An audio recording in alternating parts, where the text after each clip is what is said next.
بە گوێرەی نوێترین ئامارەکانی دەستەی ئاماری چین ئاسی هەڵاوسان لە مانگی ڕابردووی ئەم ساڵدا بە کاریگەری داکەوتنی نرخی خۆراک با ڕێژەی لە سەدا 1.2 داکەوتنی تۆمار کردووە لە وڵاتە.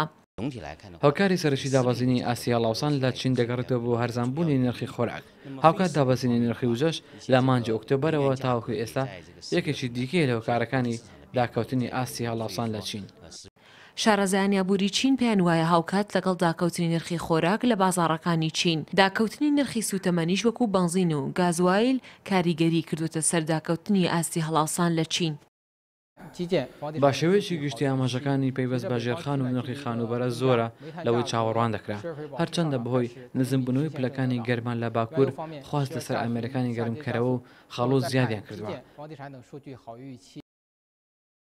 دەستەی ئاماری چین هاوکاتەوەشی ڕاگەیاند نرخی کاڵا لە مانگی ڕابردووی ئەم ساڵدا با ڕێژەی لە سەدا 2.1 بەراورد بە ساڵی ڕابردوو دابەزیوە و بە کاریگەری ڕاستەوخۆی دابەزنی نرخەکان ئاستی هەڵاوسان لە هەمان کاتدا با ڕێژەی لە سەدا 1.2 داکەوتنی تۆمار کردووە.